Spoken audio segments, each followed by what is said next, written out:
সুপ্রিয় শিক্ষার্থী, আশা করি তোমরা সবাই ভালো আছো। আমরা আজকে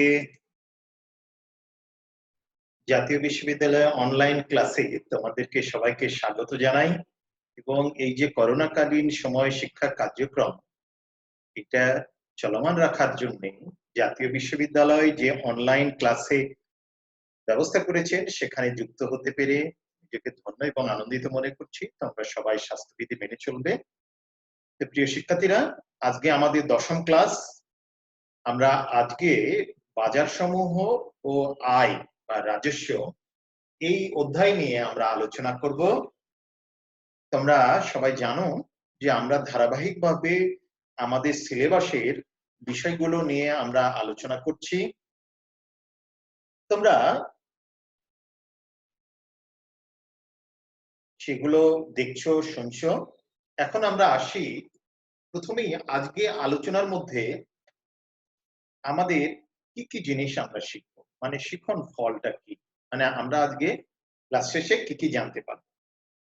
প্রিয় শিক্ষার্থী, প্রথমে আগে দেখি বাজারের ধারণা ব্যাখ্যা করতে পারবে। বাজারের ধারণাগুলো সিম্পলি আমরা এখানে ব্যাখ্যা করব, পরের অধ্যায়ে আরো ডিটেলস করব। বাজারের শ্রেণী বিভাগগুলো ব্যাখ্যা করতে পারবে, বাজার কাঠামো নির্ধারক সমূহ কিভাবে বাজারগুলো সৃষ্টি হয়, কাঠামো স্ট্রাকচার তৈরি হয়, ফার্ম, প্ল্যান্ট, শিল্প, এটা নিয়ে অনেক কনফিউজ হয় তোমাদের মধ্যে, এটার ধারণা ব্যাখ্যা করতে পারবে। আয় এবং রাজস্বের ধারণাগুলো, আয় বা রাজস্বের ধারণাগুলো আমরা শিখবো। মোট আয়, গড় আয়, প্রান্তিক আয়ের মধ্যে ধারণা এবং এর পার্থক্যগুলো, সম্পর্কগুলো বুঝতে পারবে। ফার্মের ভারসাম্য কিভাবে হয়, কতটুকু সে প্রোডাক্ট করবে বা সেল করবে বা কতটুকু করবে না। প্রান্তিক আয়ের আয় ব্যয়ের মাধ্যমে ভারসাম্য এবং সমচ্ছেদ বিন্দু বিশ্লেষণ, এইটা আমরা তাহলে এই ছিল আমাদের আজকে আলোচ্য সূচি, আমাদের হেডলাইন। এখন আমরা আসি আমাদের মূল আলোচনায়। বাজার সাধারণত তোমাদের মধ্যে, সাধারণ লোকজনের মধ্যে একটা ধারণা আছে যেখানে পণ্য কেনা বেচা হয় সেটাই হলো বাজার। যেরকম তোমাদের আঞ্চলিকভাবে যে আছে, বলো যে এটা ঢাকার বাজার, এটা ময়মনসিংহ বাজার, রাজশাহীর বাজার, তারপরে স্থানীয় আরো কিছু জায়গার নাম আসে, সে জায়গার নাম অনুপাতে বাজার আমরা সাধারণত বলে থাকি। তাহলে বাজার বললে যদি এই কথাটা তুমি বলো, আর একটা ভ্যান চালক, রিক্সা চালক বা সাধারণ যারা লেখাপড়া জানে না তারাও কিন্তু এই কথাটা বলবে, কিন্তু তুমি বিজনেসের বা অর্থনীতির স্টুডেন্ট হিসাবে এইটাকে আমরা বাজার বলবো না। অর্থনীতির দৃষ্টিকোণ থেকে বাজারটা কিন্তু একটু আলাদা ধরনের। সেটা কি রকমের? আমরা বাজার বলতে কোন স্থানকে আমরা বোঝাবো না। বাজার বলতে কোন দ্রব্য বা সেবার বাজার। কিরকম? মানে কোন স্থানকে বোঝায় না, বরং এক বা একাধিক দ্রব্যকে বোঝায়, যেখানে ক্রেতা বিক্রেতার মাধ্যমে প্রত্যক্ষ প্রতিযোগিতার মাধ্যমে একটা নির্দিষ্ট দামে ক্রয় বিক্রয় হয়। মূল কথা হলো শিক্ষার্থী, বাজার বলতে কোনো স্থান নয়, বাজার বলতে কোনো দ্রব্য বা সেবাকে বোঝায়। এক বা একাধিক দ্রব্য বা সেবা হতে পারে, সে দ্রব্য বা সেবার মধ্যে ক্রেতা বিক্রেতা থাকবে, ক্রেতা বিক্রেতা দর কষাকষির মাধ্যমে একটা নির্দিষ্ট দাম স্থির হবে। যেরকম আমরা বলতে পারি পাটের বাজার, মাছের বাজার, মাছের মানে ইলিশ মাছের বাজার। বাজারে তখন তুমি যদি যাও তাহলে অনেক ক্রেতা আছে, অনেক বিক্রেতা আছে, তাদের মধ্যে দর কষাকষি হয়। এত টাকা কেজি, এত টাকা কেজি, এত টাকা কেজি, না আমি এত দিব না, এত দিব, এত দিব, তুমি একটু কমো, আমি একটু বাড়ি, এই করতে করতে একটা দাম নির্ধারণ হয়। তখন হয় কি, ওই স্থানে ওই সময়ে একটা নির্দিষ্ট দামে পণ্যগুলো কেনা বেচা হয়। এই নির্দিষ্ট দামটাই হলো বাজার। তাহলে ইলিশ মাছের বাজার দর কত, এত, চালের বাজার দর কত, ধানের বাজার দর কত, পাটের বাজার দর কত, এইটা হলো বাজার, কোনো স্থান নয়। প্রিয় শিক্ষার্থী, বুঝতে পারছো? ঢাকার নিউ মার্কেটের বাজার নয়, বা মগবাজার নয়, বা শাঁখারি বাজার নয়, এই রকম নয়। বিষয় হলো যে একটা পণ্যের কি দামে কেনা বেচা হচ্ছে সেটা হলো বাজার দাম। দেখো, সোনার দোকানে গেলে লেখা থাকে আজকে সোনার বাজার দর, পরের দিনে দেখবে চেঞ্জ হয়ে যাচ্ছে, সেটা হলো বাজার দর। এই বাজার দর হলো ক্রেতা বিক্রেতার কেনাকাটার মাধ্যমে, দর কষাকষির মাধ্যমে যে দামটা স্থির হয় সেইটা হলো বাজার। প্রিয় শিক্ষার্থী, বাজারের বৈশিষ্ট্যগুলো আমরা দেখব। সেটা কি? ক্রয় বিক্রয় যোগ্য এক বা একাধিক দ্রব্য থাকবে। বাজার হতে গেলে অবশ্যই ক্রয় বা বিক্রয় যোগ্য হতে হবে, নাহলে হবে না। দ্রব্যের একদল ক্রেতা বিক্রেতা থাকবে, সেখানে ক্রেতা বিক্রেতার উপস্থিতি থাকবে, একক নয় একাধিক। দ্রব্যটি ক্রয় বিক্রয়ের এক বা একাধিক অঞ্চল হতে পারে। সেই দ্রব্যটা একাধিক অঞ্চলে হতে পারে। ঢাকার ইলিশ মাছের বাজার দর বরিশালের বাজার দর একরকম না হতে পারে, আঞ্চলিক হতে পারে। কিন্তু সেইটা হলো সেখানে একদল ক্রেতা বিক্রেতা থাকবে, বিক্রয়যোগ্য একাধিক পণ্য থাকবে। ক্রেতা বিক্রেতার মধ্যে অবাধে প্রতিযোগিতা হতে হবে। তার মানে ক্রেতা বিক্রেতা রশি টানাটানির মতো দর কষাকষি করবে, করে একটা দাম স্থির হবে। তাহলে এই 4টা বৈশিষ্ট্য থাকতে হবে। ক্রয় বিক্রয়যোগ্য দ্রব্য থাকবে, ইলিশ মাছের একাধিক ভ্যারাইটিস থাকতে পারে, সেটা হতে পারে একদল ক্রেতা বিক্রেতা থাকতে পারে, একাধিক আঞ্চলিক ভিত্তিতে হতে পারে, এবং নির্দিষ্ট দাম স্থির হতে হবে, তাহলে বাজার হবে। এতগুলো বৈশিষ্ট্য যদি আমাদের থাকে তবেই আমরা সেটাকে বাজার বলবো। তাহলে প্রিয় শিক্ষার্থী, তোমরা বুঝতে পারছো যে আমরা হুটহাট করে আমরা বলবো না যে যেখানে কোনো কিছু বিক্রি হয়, তোমরা আজ থেকে এই ধারণাটা বলবে না সাধারণ মানুষের মতো। তোমরা যেহেতু বিজনেস স্টুডেন্ট বা ইকোনমিক্স এর ছাত্র হিসাবে আমরা বলবো না। ক্লিয়ার? এখন আসি আমরা বাজারের শ্রেণী বিভাগ। তাহলে বাজারের শ্রেণী বিভাগ কি? বাজার তাহলে কি বুঝলাম? তাহলে কোনো দ্রব্য, এক বা একাধিক দ্রব্য যেখানে ক্রেতা বিক্রেতা দর কষাকষির মাধ্যমে একটা নির্দিষ্ট সময়ে একটা দাম নির্ধারণ হয়, সেইটা হলো বাজার। যেরকম বললাম, ইলিশ মাছের বাজার, কাতল মাছের বাজার, আর হতে পারে চালের বাজার, সুগন্ধি চালের বাজার, তারপরে মোটা চাল বা সিদ্ধ চালের বাজার হতে পারে। বাজারের শ্রেণী বিভাগ, বাজারের শ্রেণী বিভাগকে আমরা সাধারণত মোটা দাগে 3 ভাবে ভাগ করি: পরিধির ভিত্তিতে, সময়ের ভিত্তিতে এবং প্রতিযোগিতার ভিত্তিতে। প্রিয় শিক্ষার্থী, তাহলে আমরা দেখি পরিধির ভিত্তিতে কি। স্থানীয় বাজার, স্থানীয় বাজার মানে আমরা এই যে আসছো এখন লোকাল বাজার, যেগুলো পণ্যদ্রব্য লোকাল ভাবে স্থানীয় ভাবে বিক্রি হয়, দূরে পাঠানো যায় না। দুধ, মাছ, সবজি ফ্রিজ করলে সেটা আলাদা ব্যাপার, কিন্তু সাধারণত সবজি, দুধ এগুলো লোকালি বিক্রি হয়। সাধারণ মাছগুলো আমরা স্থানীয় বাজারে, এই দ্রব্যগুলোর বাজার হলো স্থানীয় বাজার। একটা নির্দিষ্ট এর মধ্যে বিক্রি হয় এবং বেশি দিন রাখা যায় না। স্থানীয় বাজারে যে পণ্যগুলো কেনা বেচা হয় সেটা খুব অল্প সময় স্থায়ী হয়, বেশি সময় থাকে না, নষ্ট হয়ে যায়। জাতীয় বাজার, এই কোনো পণ্যের বাজার যদি একটা দেশের মধ্যে সীমাবদ্ধ থাকে তাহলে সেটা জাতীয় বাজার। জাতীয় বাজারে ক্রয় বিক্রয় হয়, কিন্তু এটা রপ্তানি নয়। প্রিয় শিক্ষার্থী, রপ্তানি আয় জাতীয় বাজারের মধ্যে পড়ে না, সেটা চলে যায় আন্তর্জাতিক বাজার।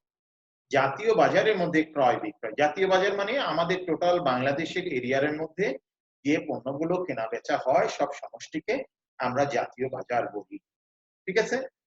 যেরকম হতে পারে চালের বাজার, ধানের বাজার, এটা স্বল্প সময়ের জন্য না, দীর্ঘ সময় থাকে, অনেক সময় থাকে। দুধ বা সবজির মতো নয়। ঠিক আছে? দুধ সবজি লোকালি হতে পারে, কিন্তু চাল, গম, আটা এগুলো, তেল এগুলো জাতীয় বাজার। আন্তর্জাতিক বাজার, জাতীয় বাজার নয়, অনেকগুলো দেশের মধ্যে সীমাবদ্ধ থাকে, তখন আন্তর্জাতিক বাজার। যেরকম আমরা গার্মেন্টস শিল্প, সেটা আন্তর্জাতিক বাজার, আমাদের দেশ বা বাইরেও বিক্রি হয় অনেকগুলো দেশে। তাহলে সেই গার্মেন্টস এর বাজারটা হলো আন্তর্জাতিক বাজার। পাট বিদেশে রপ্তানি করি, সেটা হতে পারে। আমাদের দেশ থেকে যে পণ্যগুলো বিদেশে রপ্তানি করি, ওষুধের বাজারও আন্তর্জাতিক বাজার হতে পারে। তাহলে এই গেল পরিধির ভিত্তিতে। প্রিয় শিক্ষার্থী, এখন আমরা আসি সময়ের ভিত্তিতে। সময়ের ভিত্তিতে হলো অতি স্বল্পকালীন বাজার, যে পণ্য বা সেবার বাজারগুলো অতি স্বল্পকালীন, খুব অল্প সময়ের মধ্যে এই বাজারটা শেষ হয়ে যায়, সে পণ্য বা দ্রব্যকে অতি স্বল্পকালীন বাজার বলা হয়। সেটা অনেকটা দুধ, সবজি, মানে যে জিনিসগুলো খুব অল্প টাইমের মধ্যে শেষ হয়ে যায়।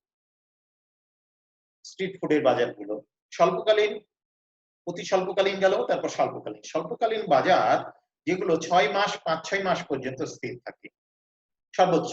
যেরকম শীতবস্ত্র, শীতবস্ত্র কয়েক মাস, সাধারণত 2-3 মাস পর্যন্ত থাকে, এটা স্বল্পকালীন বাজার হতে পারে। এরকম যে পণ্যগুলো 5-6 মাসের মধ্যেই এই বাজারগুলো সীমাবদ্ধ থাকে, তার বেশি চলে না, এই পণ্যগুলোকে আমরা স্বল্পকালীন বাজার। দীর্ঘকালীন বাজার, যে প্রশ্ন, যে পণ্যগুলো অনেক দিন দীর্ঘ টাইম ধরে থাকে, সেগুলো হলো দীর্ঘকালীন বাজার। তোমার ফ্যান, ফ্যানটা অতি দীর্ঘকালীনও হতে পারে, ফ্যান, ফ্রিজ এগুলো। তার মানে এটা লংজিভিটি ৫-৬ মাস না, তার বেশি। আর অতি দীর্ঘকালীন মানে অনেক দিন। একটা ফ্লাডের বাজার দীর্ঘকালীন এই পণ্য লাস্টিং করে। যে পণ্যগুলো দীর্ঘদিন পর্যন্ত লাস্টিং করে, কেনাবেচা হতে পারে, সেই পণ্যগুলো হলো অতি দীর্ঘকালীন। তার এই দীর্ঘকালীনের চেয়ে বেশিটাই হলো অতি দীর্ঘকালীন। এখন প্রতিযোগিতার ভিত্তিতে যে শিক্ষার্থী, মজার বিষয় এখানে আমার পরবর্তী অধ্যায়ে লাস্ট যে চ্যাপ্টার, সেখানে এটা নিয়ে আরো ডিটেলস আছে। তবে আমরা একটা প্রাথমিক ধারণা এখানে দিয়ে দিই। প্রতিযোগিতার ভিত্তিতে প্রথমে হলো পূর্ণ প্রতিযোগিতামূলক, অপূর্ণটা আমরা পরে আসছি আলোচনায়। পূর্ণ প্রতিযোগিতামূলক বাজার। পূর্ণ প্রতিযোগিতামূলক বাজারটা এমন যেখানে একাধিক ক্রেতা এবং একাধিক বিক্রেতা থাকবে। অনেক ক্রেতা এবং অনেক বিক্রেতা থাকবে, সেখানে যৌথ দর কষাকষির মাধ্যমে পণ্যের দাম নির্ধারণ হবে, পণ্য বা সেবা। যেখানে ক্রেতা কম নাই, যথেষ্ট ক্রেতা আছে, যথেষ্ট বিক্রেতা আছে, দর কষাকষির মাধ্যমে পণ্য নির্ধারণ হবে, সেটাকে বলা হয় পূর্ণ প্রতিযোগিতামূলক। আমরা আরো ডিটেলস আসবো পরে। অপূর্ণ প্রতিযোগিতা, যেখানে পূর্ণ প্রতিযোগিতা বিরাজ করে না, অনেক ক্রেতা বা অনেক বিক্রেতা নাই, হয় অনেক ক্রেতা আছে, বিক্রেতা কম, বা বিক্রেতা বেশি আছে বা ক্রেতা কম। তাহলে এই ধরনের বিষয় যখন হয় তখন অপূর্ণ প্রতিযোগিতা হয়, স্থিতিস্থাপক সমান নয়। একচেটিয়া বাজার। একচেটিয়া বাজার হলো যেখানে যে পণ্য বা সেবার উৎপাদনকারী বা বিক্রয়কারী একজন, সেটা হলো একচেটিয়া বাজার। মানে যে বাজারে পণ্য উৎপাদনকারী বা সেবা প্রদানকারী প্রতিষ্ঠান একজন, সেই ইচ্ছা মতো দাম নির্ধারণ করতে পারে, বাজারটা কন্ট্রোল করতে পারে, সেটা একচেটিয়া। ক্রেতা অনেক থাকতে পারে কিন্তু উৎপাদনকারী বা বিক্রয়কারী একজন, তাহলে সেটা একচেটিয়া বাজার। ডুওপলি, যেখানে উৎপাদনকারী বা বিক্রয়কারী দুইজন থাকে, সেখানে হলো ডুওপলি। ঠিক আছে, সেখানে ডুওপলি। এরপরে হলো প্রতিযোগিতামূলক একচেটিয়া বাজার। প্রতিযোগিতামূলক একচেটিয়া বাজার হলো যেখানে প্রতিযোগিতা, পূর্ণ প্রতিযোগিতারও বৈশিষ্ট্য আছে, একচেটিয়ারও বৈশিষ্ট্য আছে। তার মানে যে বাজারে উৎপাদনকারী একজন কিন্তু পূর্ণ প্রতিযোগিতা আছে। যেই রকম ধরো ইউনিলিভার কোম্পানি পেস্ট, এই পেস্ট পেপসোডেন্ট করছে, ক্লোজ আপ করছে, সেগুলোর মধ্যে ভেরিয়েশন। লাক্সের আবার অনেক ধরনের ভ্যারাইটিস আছে, তাহলে পণ্যের ভ্যারাইটিস করে বাজারটাকে কন্ট্রোল করার চেষ্টা করছে। তাহলে কি করে এখানে, এখানে প্রতিযোগিতামূলক এবং একচেটিয়া। প্রতিযোগিতাও করছে, যেখানে সাবান আরো কোম্পানি আছে, কেয়া কোম্পানি অনেক আছে, বা মেরিল আছে, স্কয়ার কোম্পানি, কিন্তু একচেটিয়া ভোগ করছে কি ইউনিলিভার। ইউনিলিভার কি করে, এই সাবানই দেখো, লাক্স সাবান অনেক ধরনের, তৈলাক্ত ত্বকের জন্য, শুষ্ক ত্বকের জন্য, ন্যাচারাল ত্বকের জন্য, স্বাভাবিক এই ধরনের। আবার দেখা যাচ্ছে যে লাইফ বয়, সে সাবানের মধ্যে অনেক ধরনের ব্র্যান্ড। তার মানে সেখানে সাবান যে কিনবে, আমার এই প্রোডাক্ট ছাড়া তুমি যাবে কোথায়, মানে কাস্টমারকে ধরে রাখার যে চেষ্টা, সেটা একচেটিয়া এবং প্রতিযোগিতা, দুইটাই বৈশিষ্ট্য এখানে আছে। অলিগোপলি, অলিগোপলি হলেও ডুওপলির চেয়ে বেশি, কিন্তু পূর্ণ প্রতিযোগিতা নাই। মানে দুইজনের অধিক, মানে অল্প সংখ্যক উৎপাদনকারী বা বিক্রয়কারী আছে, কিন্তু দুইজন নয়, দুইয়ের অধিক, কিন্তু আবার অসংখ্য নয়, এইরকম অবস্থাকে অলিগোপলি বাজার। তাহলে বাজার সম্পর্কে একটা সাধারণ ধারণা তোমাদের হয়েছে। এখন আমরা আসি বাজার কাঠামো নির্ধারণ। বাজার কাঠামো নির্ধারণের ক্ষেত্রে আমরা যে বিষয়টা, সেটা কি কি কি বিষয়ের উপর নির্ভর করে বাজার কাঠামো? দ্রব্যের চাহিদা। দ্রব্যের যদি চাহিদা বাড়ে বা কমে, তার উপর বাজার কাঠামো নির্ধারণ করে। দ্রব্যের চাহিদা বাড়লে যোগান তখন বাড়ানোর চেষ্টা করে উৎপাদনকারীরা, বিনিয়োগ হয়। যদি চাহিদা কমে যায় তখন উৎপাদন আর বাড়তে চায় না। দ্রব্যের যোগান, দ্রব্যের যোগানের উপর, চাহিদা আছে যোগান নাই, যোগান আছে চাহিদা নাই, দুটাই কিন্তু সমন্বয় দরকার। তাহলে যোগানের উপরও বাজার কাঠামো নির্ধারণ হয়। দ্রব্যের স্থায়িত্বতা, কোন দ্রব্যের যদি স্থায়িত্ব ভালো হয় তাহলে তার বাজার কাঠামোটা দীর্ঘ হয়, কিন্তু কোনো পণ্য বা দ্রব্যের চাহিদা যদি স্থায়িত্বতা খুব অল্প সময় নষ্ট হয়ে যায়, যেরকম দুধ, মাছ, তারপরে তোমার সবজি, এগুলো বাজার কাঠামো দীর্ঘস্থায়ী হয় না। শ্রেণী বিভাগ এবং নমুনাকরণ, যদি কোনো পণ্য বা সেবার শ্রেণীবিভাগ করা যায়, নমুনা স্যাম্পলিং করা যায়, তাহলে এটা বিক্রয় করতে সুবিধা হয়, বিভিন্ন জায়গাতে দেখানোর সুবিধা হয়, তাহলে বাজার কাঠামোটা চেঞ্জ হয়। তাহলে এটার উপরও নির্ভর করে পরিবহন যোগ্যতার উপর বাজার কাঠামো নির্ধারণ করে। যেমন দেখো, ওষুধ কোম্পানিগুলো, বড় বড় কোম্পানিগুলো বিভিন্ন স্টোরে পাইকারি যারা সেল করে বা খুচরা সেল করে, তাদের কাছে এসে অর্ডার নিয়ে তাদের পরিবহনের মাধ্যমে সে দোকানগুলোতে পৌঁছে দিয়ে যায়। তাহলে মেডিসিনের বাজার কাঠামো অন্য প্রোডাক্টের বাজার কাঠামো, কনজিউমার প্রোডাক্টের তেল, তারপরে চাল বা এগুলোর বাজার কাঠামো একরকম নয়। তাহলে পরিবহন যোগ্যতার উপর, উৎপাদনকারী প্রতিষ্ঠানের পরিবহন যোগ্যতার উপর বাজার কাঠামোটা নির্ভর করে। যোগাযোগ এবং পরিবহন ব্যবস্থা, যোগাযোগ, কোনো দেশের যদি যোগাযোগ পরিবহন ব্যবস্থা ভালো হয়, তাহলে বাজার কাঠামো তার উপর নির্ভর করে। বাজার কাঠামোটা ভালো এবং মন্দ নির্ভর করে বড় এবং ছোট। যত তাড়াতাড়ি পরিবহন করে আমরা পণ্য এক জায়গা থেকে আরেক জায়গাতে নিতে পারবো, তাহলে সেইটা তাড়াতাড়ি। আগে যেরকম গ্রামে গঞ্জে পরিবহন ব্যবস্থা ভালো ছিল না, বাজার কাঠামো ভালো ছিল না, বাজারের গ্রামের লোকজনেরা করতো কি 7 দিন বা 15 দিনের বাজার একদিনে করতো, বা কোনো পাশে কোনো যদি মেলা বা কোনো বড় বড় অনুষ্ঠান হতো, তখন সেখানে যে দোকানপাট বসতো সেখান থেকে একটা বেশি পরিমাণ জিনিসপত্র। এখন পরিবহন যোগাযোগ ব্যবস্থার ফলে তারা প্রতিদিনই বাজার করছে বা 2-1 দিন পর পর বাজার করছে, যে কোনো মোড়ে টোড়ে বিভিন্ন জায়গায় বাজার হয়েছে। কিন্তু আগে এই যোগাযোগ ব্যবস্থা ছিল না, সব জায়গাতে পাওয়া যেত না, এই জন্যে তারা অনেক দূর হাটে বাজারে সপ্তাহে 2 দিন বা 1 দিন যে হাট বাজার হতো সেখানে যে কেনাকাটা করত। শান্তি এবং নিরাপত্তার উপরও বাজার ব্যবস্থা নির্ভর করে। সরকারি ব্যবস্থার নীতির উপর নির্ভর করে বাজার ব্যবস্থার। মুদ্রা এবং ঋণ ব্যবস্থার উপর, ঋণ যদি সহজে পাওয়া যায় তাহলে বিনিয়োগকারীরা অধিক পরিমাণ প্রোডাকশন করতে পারে, তাহলে বাজার ব্যবস্থা ভালো হয়, প্রোডাক্টগুলো যোগান বাড়ে। প্রচারণা বিজ্ঞাপনের মাধ্যমে বাজার ব্যবস্থা নির্ভর করে। অ্যাডভার্টাইজমেন্ট যারা, দ্রব্যের যদি বীমা করা যায় তাহলে ঝুঁকি কমানো যায়, তাহলে বাজার ব্যবস্থা স্টেবল হয়। শ্রম বিভাগের যদি শ্রম বিভাজন করা যায়, শ্রম যদি সহজলভ্য হয়, তাহলে বাজার কাঠামোটা সেখানে ভালো হয়। তাহলে বাজার কাঠামো নির্ধারণের ক্ষেত্রে এই উপাদানগুলো প্রভাব বিস্তার করে। প্রিয় শিক্ষার্থী, এখন আমরা আসি প্ল্যান্ট এবং শিল্প। এইটা নিয়ে তোমাদের মধ্যে অনেকেরই কনফিউশন আছে। এই কনফিউশন গুলো নিয়ে আমরা আজকে দূর করব। তাহলে ফার্ম কি? ফার্ম হলো ইন্ডিভিজুয়াল কোনো প্রতিষ্ঠান যে পণ্য বা সেবা উৎপাদন করে। তাহলে ফার্ম কোনো উৎপাদনকারী বা সেবা প্রতিষ্ঠানকারী ফার্ম হতে পারে, সেটা একাধিক প্ল্যান্ট মিলে হতে পারে। যেরকম স্কয়ার কোম্পানি, এটা কি একটা ফার্ম। ইউনিলিভার একটা ফার্ম, বিস্কিনকো ফার্মাসিউটিক্যাল, স্কয়ার ফার্মাসিউটিক্যাল, এগুলো ইন্ডিভিজুয়াল ফার্ম। তাহলে স্কয়ার কোম্পানি যদি একটা ফার্ম হয়, তাহলে এর প্ল্যান্ট কি? উৎপাদন ইউনিট গুলো। তাহলে স্কয়ার কোম্পানি পাবনাতে একটা ইউনিট আছে, আবার যে ঢাকা গাজীপুরের দিকে ইউনিট আছে, তাহলে এইটা একটা প্ল্যান্ট, পাবনা একটা প্ল্যান্ট, গাজীপুরে আর একটা প্ল্যান্ট। তাহলে এই প্ল্যান্টটা একাধিক প্ল্যান্ট মিলে একটা ফার্ম হতে পারে। আর শিল্প হলো কি?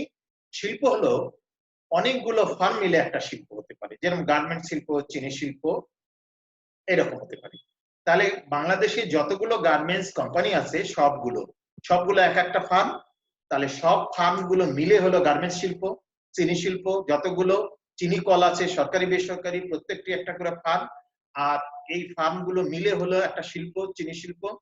আর এই ফার্ম গুলোর যতগুলো ইউনিট আছে সব ইউনিট, এক একটা ইউনিট হলো প্ল্যান্ট। তাহলে প্রিয় শিক্ষার্থী, তাহলে আমরা কি বুঝলাম? আমরা একটু বোর্ডে আসি।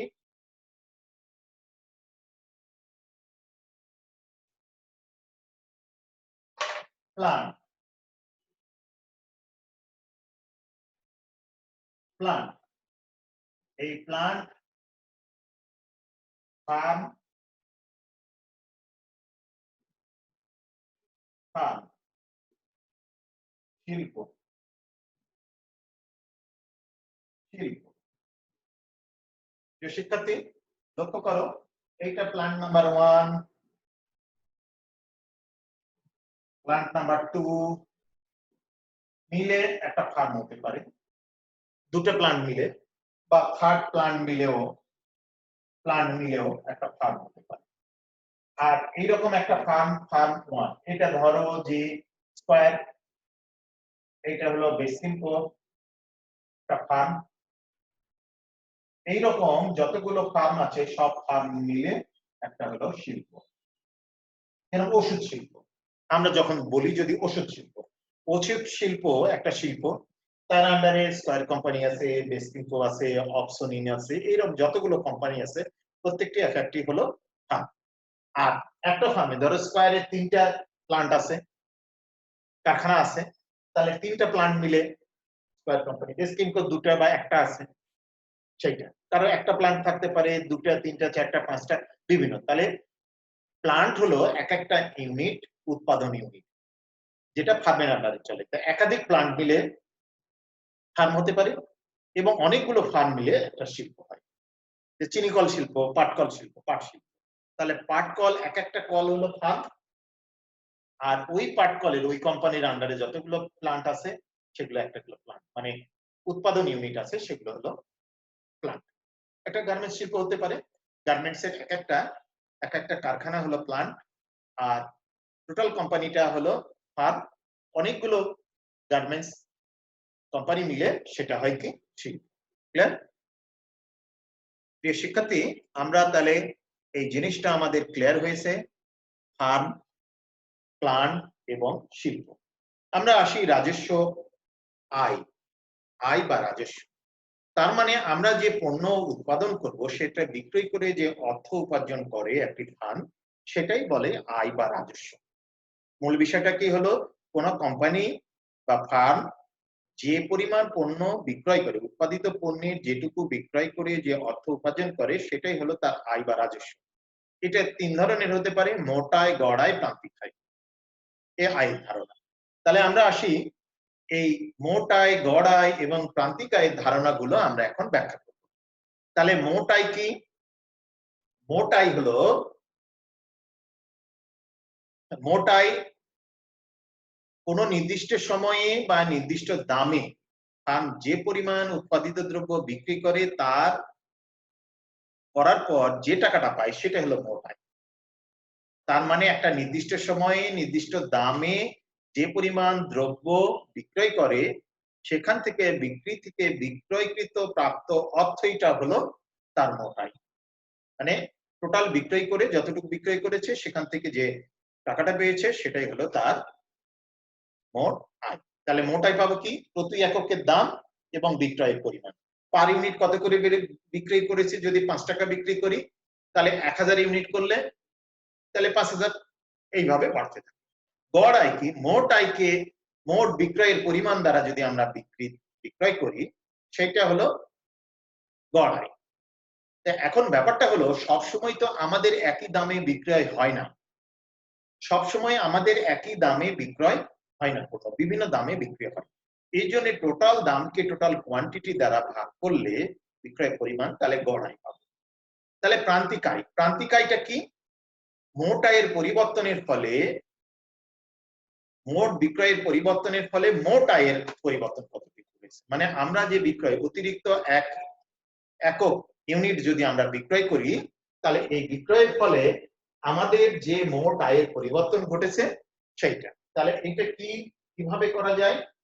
আমরা দেখো, বোর্ডে দেখো, আমরা বিষয়গুলো একটু বোঝার চেষ্টা করি। তাহলে আমাদের প্রান্তিক আয়, মার্জিনাল রেভিনিউ। মার্জিনাল রেভিনিউ হলো change in total revenue, change in total revenue divided change in total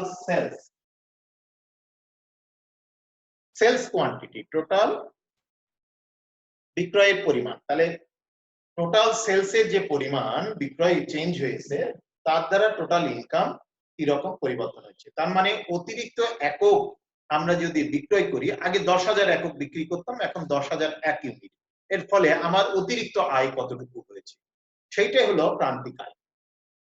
ঠিক আছে?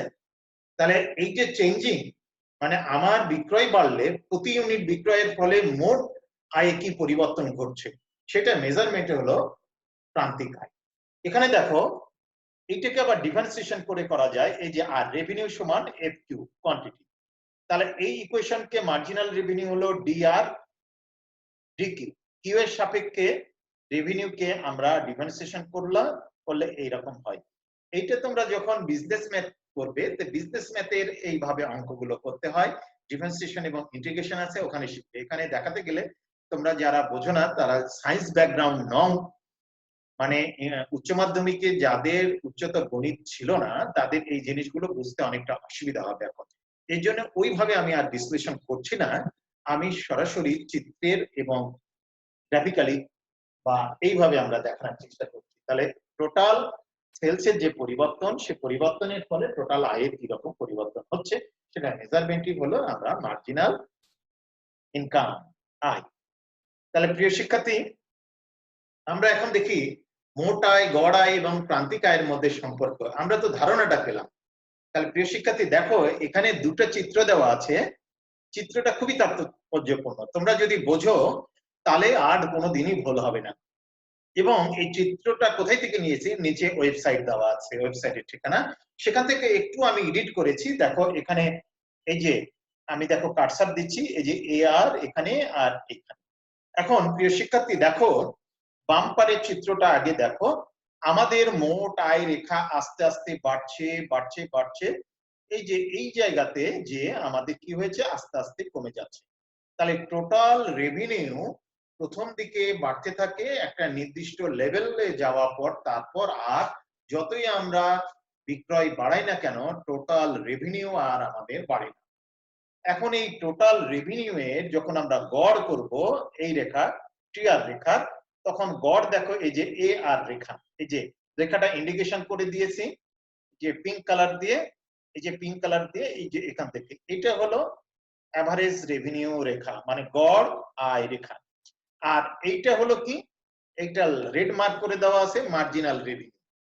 আসলে মূল ব্যাপারটা হলো টোটাল রেভিনিউ যেখানে সর্বোচ্চ, মার্জিনাল রেভিনিউ সেখানে জিরো। কি বললাম? টোটাল রেভিনিউ যেখানে সর্বোচ্চ, মার্জিনাল রেভিনিউ সেখানে সর্বনিম্ন। প্রিয় শিক্ষার্থী, এই যে তাহলে আমার কি হলো, এই যে দেখো টোটাল রেভিনিউ যেখানে বাড়ছে সর্বোচ্চ, সেখানে মার্জিনাল রেভিনিউ জিরো, তারপর কমতে থাকছে। আর এরপরে মার্জিনাল রেভিনিউ, এই যে দেখো নিচে এই রেখাটাকে, এই যে এ আর আর এম আর, অ্যাভারেজ রেভিনিউ এবং মার্জিনাল রেভিনিউকে যদি আলাদাভাবে আমরা অঙ্কন করি, ডান পারে আসো, এই যে ডান পারে দেখো টোটাল রেভিনিউ রেখা সর্বোচ্চ, সেখানে এই যে দেখো নিচেরটা মার্জিনাল রেভিনিউ হলো জিরো, 6 ইউনিট। ঠিক আছে, এই যে দেখো 6 ইউনিট, এটাকে আলাদা করে ফেলেছি এই রেখাটাকে, করার ফলে এই যে দেখো অ্যাভারেজ রেভিনিউ। তাহলে মার্জিনাল রেভিনিউ যেখানে জিরো, সেখানে অ্যাভারেজ রেভিনিউ কিন্তু জিরো হয় না। কথা কি বোঝা যাচ্ছে? তাহলে আমরা যখন এই যে আউটপুট আমরা সেল বাড়াই, তখন টোটাল রেভিনিউ বাড়ছে, যখন সর্বোচ্চ হচ্ছে মার্জিনাল রেভিনিউ জিরো হচ্ছে, অ্যাভারেজ রেভিনিউ কিন্তু কমতে থাকে। এই দুই রেখাকে যখন আমরা মার্জ করছি, কথা কি বোঝা যাচ্ছে, তখন আমরা এই রকম চিত্র আসছে। তাহলে প্রিয় শিক্ষার্থী, বিষয়টা কি রকম দাঁড়াচ্ছে তোমরা দেখো। তাহলে প্রথমে আমরা এই যে দেখো এটা সিঙ্গেল রেখা, এই যে ডান পারে যে এই চিত্র টোটাল রেভিনিউ মার্জিনাল রেভিনিউ, এটা সিঙ্গেল করে আমরা দেখালাম। এই সিঙ্গেল রেখাটাকে যখন এই দুই চিত্রটাকে এক জায়গাতে মার্জ করব, তাহলে এই রেখার গড় হলো এই যে অ্যাভারেজ রেভিনিউ, আর এখানে মার্জিনাল রেভিনিউ। এই রেখাকে যখন আমরা উল্টা দিকে যখন ভূমির সাথে এই যে এই রেখাটাকে এখানে নিয়ে যে সেট করছি, তখন এইরকম হচ্ছে। তাহলে প্রিয় শিক্ষার্থী, আমি একটু দেখানোর চেষ্টা করি তোমাদেরকে।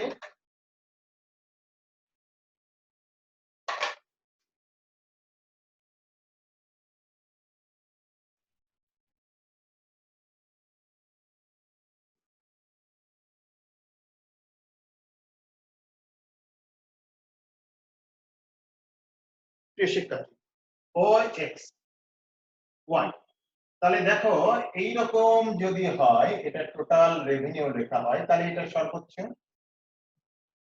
বোঝা গেল?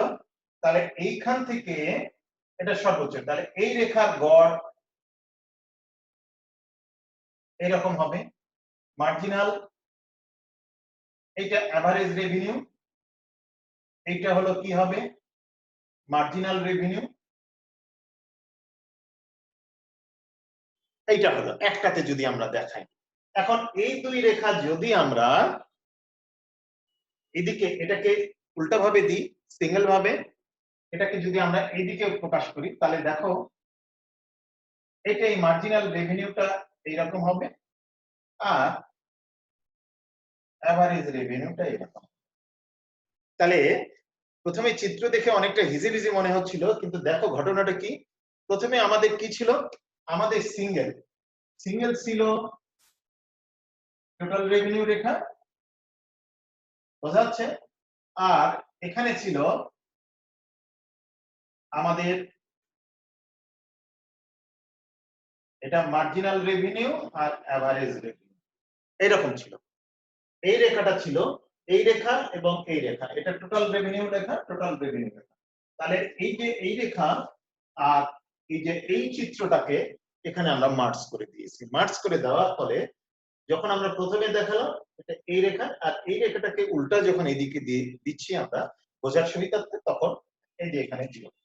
তাহলে প্রিয় শিক্ষার্থী, তাহলে আমরা এতক্ষণ এই জিনিসটা আমরা বুঝলাম, চিত্রটা আসলে জটিল কিছু নয়। তাহলে দেখো, তাহলে সম্পর্ক এদের মধ্যে সম্পর্ক কি, টোটাল রেভিনিউ যখন বাড়ে তখন এভারেজ রেভিনিউ এবং মার্জিনাল রেভিনিউ বাড়তে থাকে। টোটাল রেভিনিউ যখন সর্বোচ্চ, মার্জিনাল রেভিনিউ তখন কি হয়, জিরো হয়ে যায়। ঠিক আছে, তারপরে কি এভারেজ রেভিনিউ কমে কিন্তু একবারে শূন্য হয় না। তাহলে এই ছিল আমাদের মূল বিষয়। তাহলে আমরা এই চিত্র দিয়ে তোমরা এখন আলোচনা বই পড়লেই বুঝতে পারবে মূল বিষয়। গড় আয় এবং প্রান্তিক আয়ের মাধ্যমে আমার সম্পর্ক, গড় আয় এবং প্রান্তিক আয়ের মধ্যে সম্পর্ক। এখন গড় আয় প্রান্তিক আয়ের মধ্যে যে সম্পর্কটা, সেইটা আমরা দুই ভাবে আমরা ব্যাখ্যা করতে পারি, একটা পূর্ণ প্রতিযোগিতামূলক বাজার, একটা অপূর্ণ প্রতিযোগিতামূলক বাজার। প্রিয় শিক্ষার্থী, তোমরা বাজারের শ্রেণী বিভাগে আমরা দেখাইছি যে পূর্ণ প্রতিযোগিতামূলক বাজার এবং অপূর্ণ প্রতিযোগিতামূলক বাজার কি। পূর্ণ প্রতিযোগিতামূলক বাজার একাধিক ক্রেতা এবং একাধিক বিক্রেতা থাকে, তাদের দর কষাকষির মাধ্যমে দাম নির্ধারিত হয়। তাহলে প্রিয় শিক্ষার্থী, এখানে দেখো, তাহলে এই যে ডিমান্ড কার্ভ, চাহিদা এবং যোগান, তাহলে যেহেতু ক্রেতা বিক্রেতা থাকে, দর কষাকষির মাধ্যমে চাহিদা এবং যোগানে যেখানে ছেদ করে সেখানে ভারসাম্য, এই বিন্দুতে ভারসাম্য, তাহলে ওপি হলো দাম নির্ধারিত হয়। তাহলে ওপি যখন দাম নির্ধারিত হয় সেখানে এভারেজ রেভিনিউ এবং মার্জিনাল রেভিনিউ সমান হয় পূর্ণ প্রতিযোগিতামূলক বাজারে, কারণ এখানে দাম কমার সম্ভাবনা থাকে না। প্রিয় শিক্ষার্থী, এখানে পূর্ণ প্রতিযোগিতামূলক বাজারে কোনো ক্রেতা দাম কমায় না বা চাহিদাও কমে না, যোগানও কমে না, অনেক ক্রেতা থাকে, অনেক বিক্রেতা থাকে, দর কষাকষির মাধ্যমে হয়। তাহলে এখানে এভারেজ রেভিনিউ, যেহেতু দাম কমে না, পণ্যের দাম কমে না এবং চাহিদাও কমে না, সেহেতু এভারেজ রেভিনিউ এবং মার্জিনাল রেভিনিউ সমান থাকে। কিন্তু অপূর্ণ প্রতিযোগিতামূলক বাজারে যেহেতু যোগান নিয়ন্ত্রিত হয়, যদি যোগান বাড়ানো হয় তাহলে দাম না কমালে কিন্তু বিক্রি হবে না।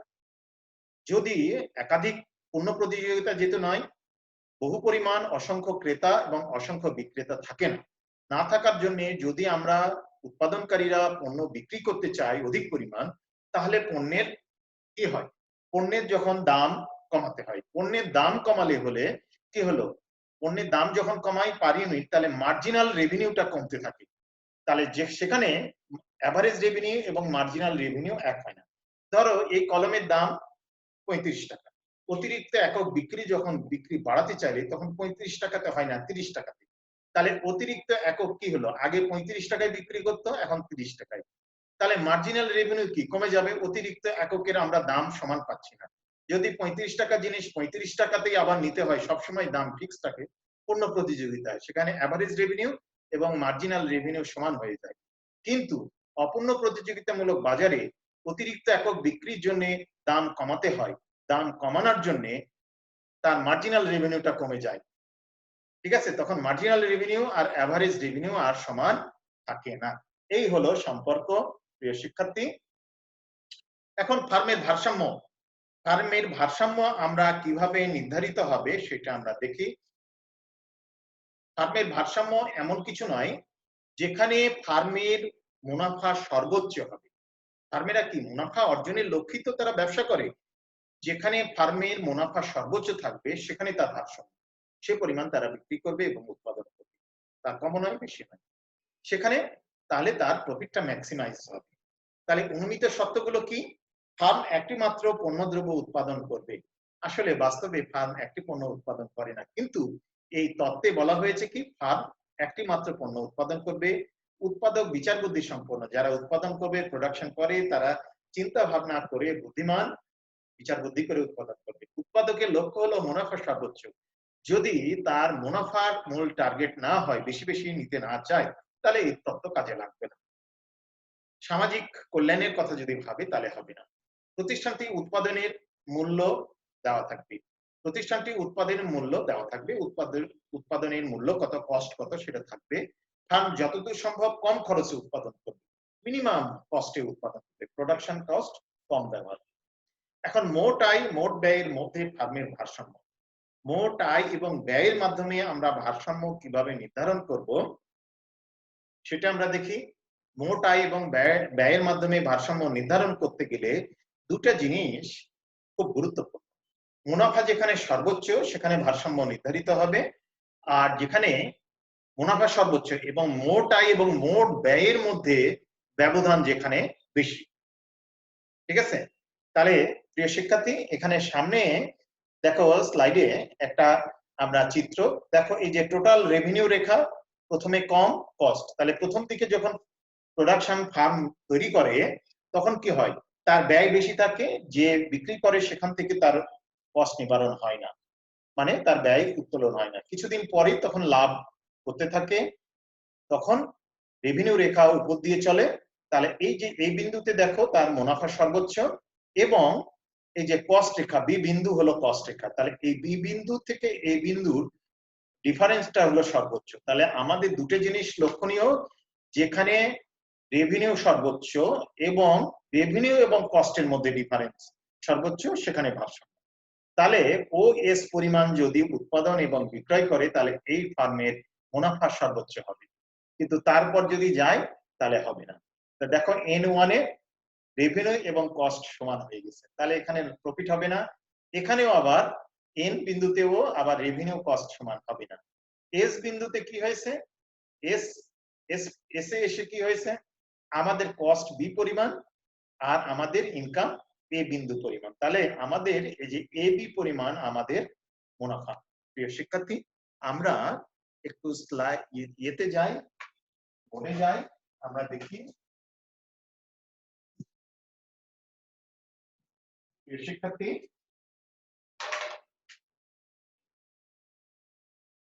এইটা আমরা ও এক্স ও ওয়াই।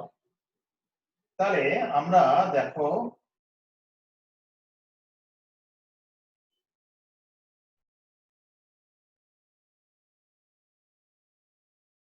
এটা হলো টোটাল কস্ট, টোটাল রেভিনিউ। ঠিক আছে? তাহলে যদি হয় তাহলে এই বিন্দুতে কি হয়েছে, ঠিক আছে, এটা হলো অ্যাভারেজ কস্ট আর অ্যাভারেজ রেভিনিউ, এখানে সমান হয়ে গেছে। তাহলে এখানে আমার কোনো লাভ নাই, এখানেও সমান হয়ে গেছে, এখানেও লাভ নাই। তাহলে কি হয়েছে দেখো, এই জায়গা যদি আমরা ধরি তাহলে এইখানে এই পরিমাণ হলো আমার ব্যয়, আর এই টোটাল এইখান থেকে এই পরিমাণ হলো আমার আয়। তাহলে হলে এই টোটাল আয় যদি এটা এন হয় তাহলে এসি এইটা হলো এ আর এটা বি যদি ধরি, তাহলে প্রিয় শিক্ষার্থী এটাকে এস ধরি, তাহলে এ এস টোটাল আমার ইনকাম মাইনাস বি এস সমান সমান কি হলো এ বি। তাহলে এ বি পরিমাণ আমার আয়, এই আয়টা হলো আমার সর্বোচ্চ। তাহলে এখানে আমার ভারসাম্য নির্ধারণ হলো। তাহলে এখান থেকে এই পরিমাণ আমার ব্যয়, এর থেকে এই পরিমাণ হলো আয়। তাহলে আমার ব্যয়টা বাদ দিলে আমার আয়টা সর্বোচ্চ, আর অন্য কোনো জায়গাতে এখানে সর্বোচ্চ। তাহলে আমার ভারসাম্য এখানে। তাহলে ও এস পরিমাণ যদি আমি উৎপাদন করি এবং বিক্রয় করি, তাহলে আমার মুনাফা সর্বোচ্চ হবে। তাহলে এখানে দুটো শর্ত, আমার আয় সর্বোচ্চ এবং আয় ব্যয়ের মধ্যে পার্থক্য সর্বোচ্চ হতে হয়। এখানেও আছে, কিন্তু এখানে সর্বোচ্চ নয়, এখানে সর্বোচ্চ। তাহলে এই দুটো কন্ডিশন যদি থাকে, তাহলে আমাদের কি হবে, আমাদের ভারসাম্য নির্ধারিত হবে, মোট আয় এবং মোট ব্যয়। ঠিক আছে, এটা হলো টোটাল কস্ট আর টোটাল রেভিনিউ, টোটাল কস্ট এবং টোটাল রেভিনিউ এই জায়গা। তাহলে প্রিয় শিক্ষার্থী, তাহলে আমরা এখন আসি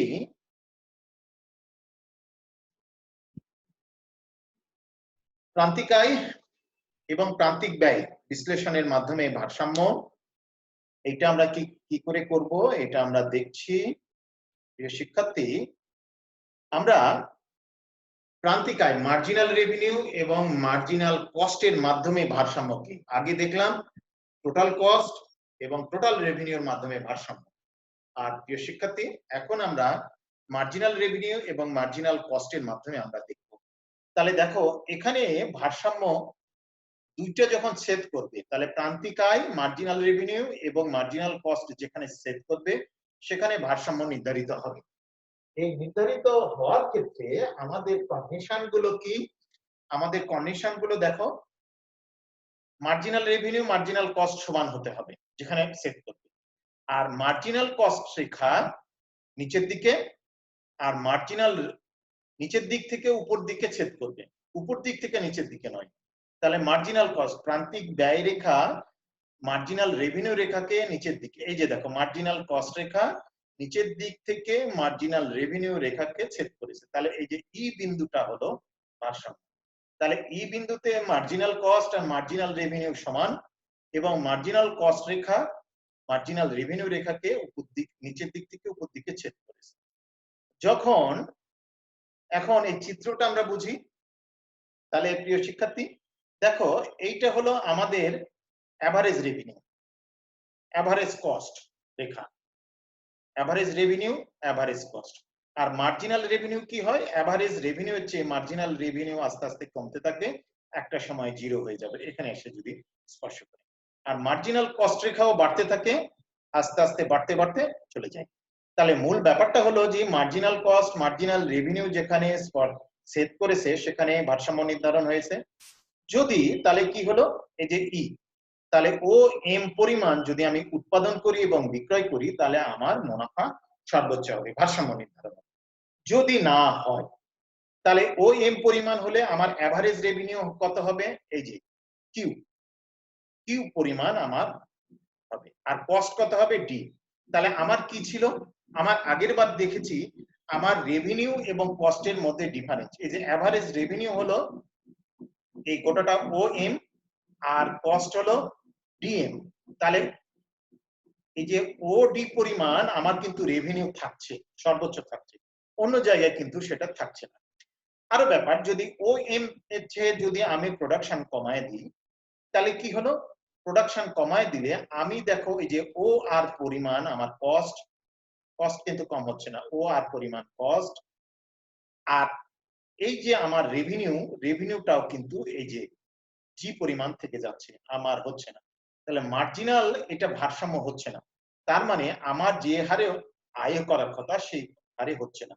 তার মানে আমার আনইউজ থেকে যাচ্ছে, আমার প্রতিষ্ঠানে যে রিসোর্স গুলো সেগুলো আনইউজ থেকে যাচ্ছে, সেই জন্য আমার কিন্তু ইনকামটা সেভাবে বাড়ছে না। তাহলে আমার প্রোডাকশন বাড়াতে হবে, যদি তার চেয়েও বেশি বাড়াই, ও এন পরিমাণ যদি বাড়াই, তাহলে দেখো এই যে এস, এস এ সেট করেছে, এই যে এই রেখাটা এস, আর এইটা হলো কে পরিমাণ। তাহলে কি হলো, তাহলে ব্যাপারটা হলো কি, তাহলে দেখো আমার এখানেও সেই শর্তটা পূরণ করে না, মার্জিনাল রেভিনিউ এবং মার্জিনাল কস্ট সেট করেনি, এবং যেখানে নিচের দিক থেকে উপর দিকে স্পর্শ করছে না, এখানে কি করছে, এভারেজ কস্ট সেট করছে, সেটা হচ্ছে না।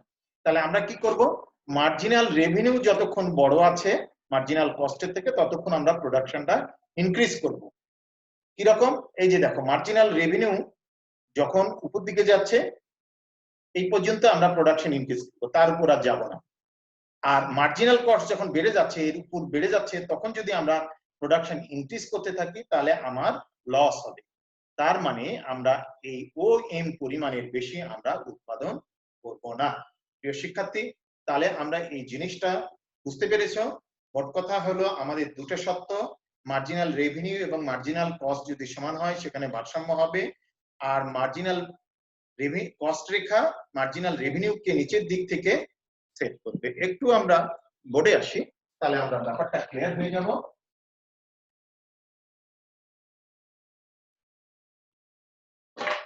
আমার দুটো সত্য OX Y। মার্জিনাল রেভিনিউ তো এরকম হয়, মার্জিনাল রেভিনিউ বোঝা হচ্ছে? বোঝা যায়নি? এইরকম দেখো OX, এই যে মার্জিনাল রেভিনিউ এখানে 0। এখন মার্জিনাল কস্ট তাহলে এখানে ই বিন্দু, ই হলো ভারসাম্য। তাহলে প্রিয় শিক্ষার্থী দুটো কন্ডিশন, মার্জিনাল এখানে মার্জিনাল কস্ট মার্জিনাল রেভিনিউ সমান, আর মার্জিনাল কস্ট মার্জিনাল রেভিনিউ রেখাকে নিচের দিক থেকে উপর দিকে যাচ্ছে, তাহলে নিচের দিক থেকে উপর দিকে সেট করবে। তাহলে এই জায়গাতে এই পর্যন্ত উৎপাদন করা লাভজনক, এই পর্যন্ত। ক্লিয়ার? তাহলে এখানে দুটো শর্ত পূর্ণ হচ্ছে, সমান হচ্ছে এবং নিচের দিকে সেট করছে। যদি উপরে চলে যায় তাহলে এখান থেকে যদি আমরা এই দিকে যাই এই জায়গাতে, তাহলে এটা লস, এখানে লস হয়ে যাবে, কস্ট বেড়ে যাবে। আবার এই পরিমাণ যদি করি আমরা, এদিকে যদি আসি তাহলে আমাদের আবার রেভিনিউ কমে যাবে। কথা কি বোঝা যাচ্ছে? এখানে আমরা এই যে কস্ট, এখানে কস্ট কম যদি করি তা হবে না। তাহলে আমরা যতক্ষণ পর্যন্ত সমান না হচ্ছে, নিচের দিক থেকে উপর দিকে সেট হচ্ছে, প্রোডাকশন বাড়াতে পারবো। মানে প্রোডাকশন বাড়ালে আমার প্রফিট বাড়বে। আর এটা পার হয়ে গেলে তখন এমসি বড় হয়ে যাচ্ছে আর এমআর ছোট হয়ে যাচ্ছে, এই কারণে তখন আমার লস হয়ে যাবে, প্রোডাকশন আর বাড়ানো যাবে না। প্রিয় শিক্ষার্থী, এটা হলো ডিসিশন মেকিং এর বিষয়। তোমরা পরে ম্যানেজারিয়াল ইকোনমিক্স বা স্ট্র্যাটেজিক ম্যানেজমেন্ট বা ম্যানেজমেন্ট অ্যাকাউন্টিং এ যখন সিদ্ধান্ত গ্রহণের বিষয়গুলো আসবে তখন এই জিনিসগুলো আরো ক্লিয়ার হয়ে যাবে, গাণিতিক ভাবে আরো প্রকাশ হবে। প্রিয় শিক্ষার্থী, আমরা লাস্ট স্লাইডে চলে আসছি। সমচ্ছেদ বিন্দু মানে break even point. Break even point কি? যেখানে কোনো লাভ। ব্রেক ইভেন পয়েন্ট হলো এমন একটা স্তর যেখানে কোনো লাভও নাই লসও নাই। বিষয় হলো আমরা উৎপাদন করতে গেলে কয় ধরনের? সাধারণত দুই ধরনের কস্ট, ফিক্সড কস্ট এবং ভেরিয়েবল কস্ট। যখন ফিক্সড কস্ট এবং ভেরিয়েবল কস্ট টোটাল কস্টটাকে টোটাল রেভিনিউ সমান হয়, টোটাল রেভিনিউ এবং টোটাল কস্ট সমান হয়, সেই বিন্দুতে সেই লেভেলে আমরা কি হয়? ব্রেক ইভেন পয়েন্ট হয়। তাহলে প্রিয় শিক্ষার্থী দেখো, এই যে ডান পারের রেখা এবং বাম পারে দুটো চিত্র দেওয়া আছে, দুটোই কিন্তু ব্রেক ইভেনের দুইটা মডেলে দেওয়া আছে। এইটা দেখো, তাহলে আমার কি এই যে টোটাল ফিক্সড কস্ট আর এইটা হলো টোটাল কস্ট, এটা ভেরিয়েবল কস্ট আর টোটাল রেভিনিউ সেট করেছে বি বিন্দু। বি বিন্দু হলো কোয়ান্টিটি, এই পরিমাণ যদি আমরা উৎপাদন করি এবং বিক্রয় করি তাহলে এখানে ব্রেক ইভেন পয়েন্ট। এর নিচে এই যে এই অংশটুকু হলো লস, এই যে আরো লস, আর এইটুকু হলো রেভিনিউ। এইটাকে এই যে ফিক্সড কস্টটাকে এই মাঝখানে দিয়েছে, নিচে আগে ভেরিয়েবল তারপর ফিক্সড। এখানে আগে আমরা দিয়েছি নিচে ফিক্সড উপরে ভেরিয়েবল। এই চিত্রে দেখে ভয় পাওয়ার কিছু নাই, নিচে দেখো ভেরিয়েবল তারপর ফিক্সড, ফিক্সড এর ডিফারেন্স সমান, তারপর এইখানে তাহলে এইটা লেভেল, তাহলে এই পর্যন্ত। তাহলে আমরা এখানে একটা চিত্রে যাই, তাহলে আমরা এই জিনিসটা ক্লিয়ার হবে। শিক্ষার্থী, আমরা এফসি এটা বোঝা যাচ্ছে, ও এক্স ওয়াই, ঠিক আছে? এটা কোয়ান্টিটি আর এটা দাম বা প্রাইস, এখানে প্রাইস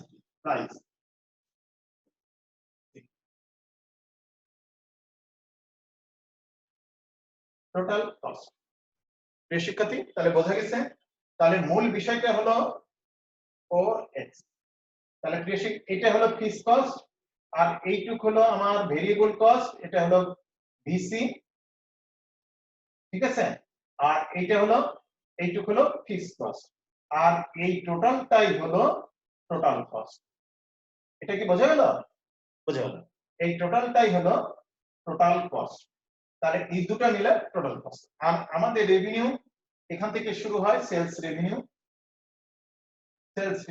বা টোটাল রেভিনিউ দাম, টোটাল রেভিনিউ। তাহলে এইখানে আমাদের কি একটা পয়েন্ট শুরু হলো, এইটা হলো ব্রেক ইভেন পয়েন্ট। এই পরিমাণ যদি আমরা উৎপাদন করি আর এই পরিমাণ, এইটা হলো প্রাইস, এটা যদি পি, ঠিক আছে, এটা যদি এম ধরি, তাহলে এই ওই এম পরিমাণ যদি আমরা উৎপাদনে বিক্রয় করি তাহলে আমরা পাবো ওপি পরিমাণ টাকা। তাহলে এখানে এই পরিমাণ করলে আমরা লাভ ও লস হয় না। আর লস হলো এই যে এই পরিমাণ, এটা কস্ট রেখা, টোটাল কস্ট রেখা, আর এটা হলো লস, আর এটা হলো প্রফিট। এই ইউনিটের উপর যত আমরা বাড়াবো, দাম যদি ফিক্স থাকে, দামের পার ইউনিট প্রাইস যদি ঠিক থাকে, তাহলে আমার সেটা এটা স্বল্পকালীনে এটা হয় এইরকম, ফিক্সড রেখা ফিক্স থাকে আর ভেরিয়েবল কস্ট চেঞ্জ হয়। কিন্তু দীর্ঘকালীনে ফিক্সড রেখাও কি হয়, চেঞ্জ হয়ে যায়। তাহলে প্রিয় শিক্ষার্থী, তাহলে এইটা হলো ব্রেক ইভেন পয়েন্ট, যে পয়েন্টে ব্রেক ইভেন বিন্দু হলো এমন একটি স্তর যেখানে আমাদের উৎপাদন ব্যয় এবং রেভিনিউ সমান হয়, জিরো হয়।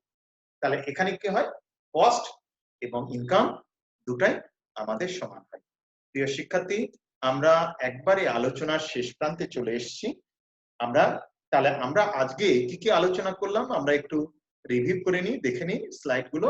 তাহলে আমরা বাজার কি, বাজারের ধারণা আমরা দেখলাম, বাজারের শ্রেণী বিভাগ করলাম, বাজার কাঠামো নির্ধারক, প্ল্যান্ট, ফার্ম প্ল্যান্ট এবং শিল্প, এই জিনিসগুলো কি দেখলাম, রাজস্ব আয়, মোট আয়, গড় আয়, প্রান্তিক আয়ের ধারণা এবং এদের মধ্যে সম্পর্ক দেখলাম, গড় আয় প্রান্তিক আয়ের মধ্যে সম্পর্ক দেখলাম, ফার্মের ভারসাম্য দেখলাম, মোট আয় মোট ব্যয়ের মাধ্যমে ফার্মের ভারসাম্য, এবং প্রান্তিক আয় প্রান্তিক ব্যয়ের মাধ্যমে ভারসাম্য, এবং সমচ্ছেদ বিন্দু মানে শূন্য মুনাফা যেটাকে বলা হয় ব্রেক ইভেন পয়েন্ট, সেটা দেখলাম।